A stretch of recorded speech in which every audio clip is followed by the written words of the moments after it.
So for the purpose of this video, we aren't doing the cable connecting inside the stand, so we just want to give you a clearer picture.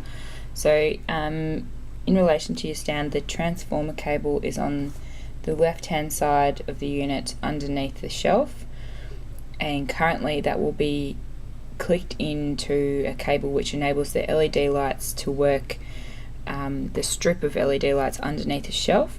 So what we're trying to do with this installation is introduce another lot of LED lighting in the individual cubes, as well as that LED lighting that's running along the shelf. So firstly, what we need to do is disconnect the transformer cable from the existing LED. So that relationship will look like this. You see just here. So you've got a positive and a negative.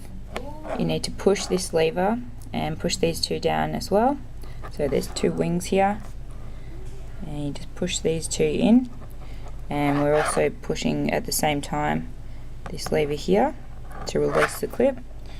So just release this, and now just looking at the cables, you'll have one that is positive with the teeth, which is the transformer, and one that has just two holes like this, which is the existing LED light.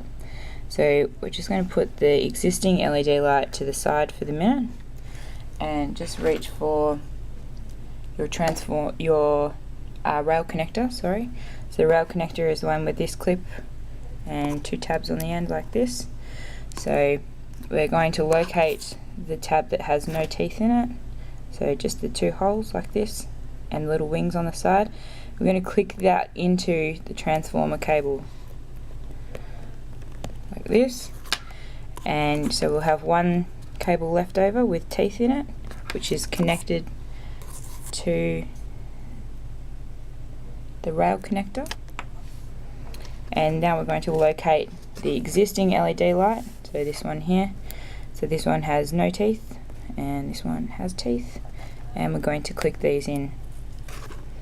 At this point, your LED lights along the shelf should light up, and at the end of this cable is the clip to connect to the rail, and now we'll show you how to connect that to your rail.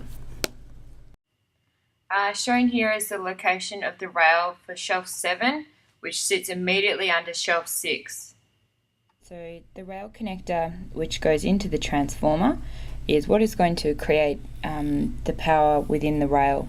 So this is the master of the clips, and then each cube will also connect to the rail, and that enables light to go through each individual cube. Just to make note that the old black cubes will not light up, they aren't wired up with the LED lights, and the rails used in this stand have the same amount of power that you'll find in a AA battery that you'd find in your remote control. So no real high power or high voltage or anything like that within these, and all the wiring's enclosed. So we're just going to locate the logo and have that in the upwards position, and just slide that horizontally into the rail. And with this, to engage the clip to the rail, we need to twist in a clockwise position, and that will mean that the clip ends up vertical. I'll just show you how to do that. So just twist in like this, and now that's in a vertical position.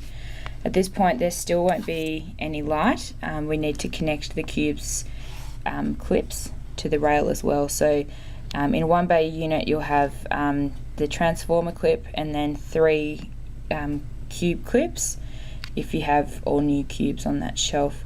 Again, the old black cubes do not light up. If after installing the transformer clip and the cube clip you cannot gain any light to the cube, you may need to adjust the clips to a more active area of the rail.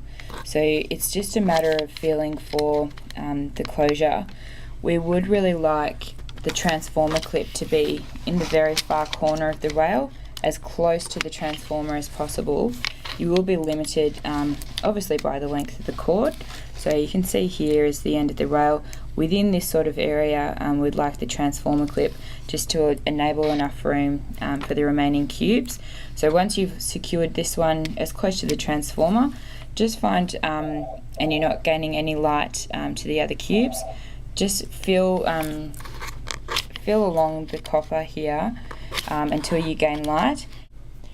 If your LED lights for the cubes are not lighting up after you've put in the rail connector, you may need to be putting in these crossover wires, which have been sent to your store and are available from the Beauty Advisor. So just grab the crossover wires, and what we're going to do is these will act as a link between the transformer and the current LEDs and the new rail connector cord here with the twist cable on the end. So what we're going to do is just connecting positive and negative. So if it has 2 holes, then it joins up with the cable that has 2 teeth. And just secure them in here and just follow that connection. So this one has 2 teeth, so it goes with the one with 2 holes. And just grabbing another cable here. So currently these are connected and the bottom 2 are not. So we'll now connect these.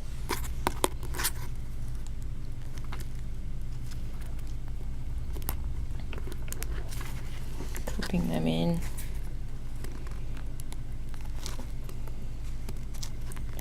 Out of the way, like this. So this is your transformer and your current LED on this side, and on this side we're connected to the rail connector. So just put this into your rail, locating that logo again and putting that upwards, and into the rail and twisting into a vertical position. So for the purpose of this video, we aren't doing the cable connecting. If you have any excess cord from the extension, you can just tuck that in behind the shelf there. The cable which enables the LED lighting in the cube should be running underneath the cube, underneath the clip, and through the allocated archway at the back of the cube. If the cube separates, click back like this. Shelf 6, 5, 4, 3 have their rail positioned like this. The existing black cubes click into the shelf like this, so there is a lip at the front and the back, and they slide over the metal edging into this position here. The rail for shelf 2, ensure that you leave enough space to feed through the positive and negative clips. This is because we need to power shelf 1 using the shelf 2 rail. Another thing to remember is to put on the shelf 1 and shelf 2 we have double story cubes, so I would recommend putting the cubes allocated for these spaces into their position and then put the rail in, otherwise you could have a problem where they cannot sit flush at the back of the unit. So once you've got the rails in position, we need to feed through the positive and negative clips and connect 2 rail connectors with the clips with the 2 pins going into the clips with the 2 holes like this. From here we connect this rail connector, having the logo up always, inserting horizontally and twisting into a vertical position, and we're just going to pull this one up lightly and we're going to connect this to shelf 1's rail. So this is how we're going to generate power. There is no transformer cable in the top left hand corner of shelf 1. For tester plate updates, push on the 2 sides and lift upwards to replace. For the BB powder and primer tester plate update, please snap out plastic like shown.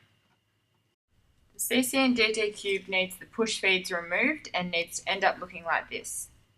To remove the push feeds, pull back, bring up the wire and twist out from the front of the cube being careful on the sharp surface.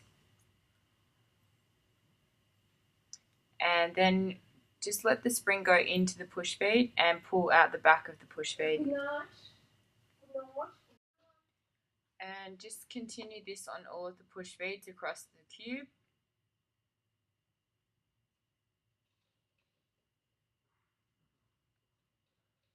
Twisting out and then letting the spring go and pulling out the back of the push bead.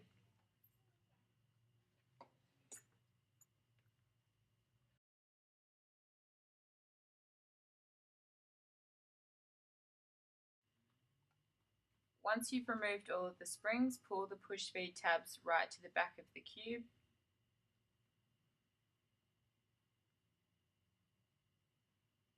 And reinsert the backing for that cube, the black acrylic piece, into the first slot on the cube. And just gently move the dividers into those slots.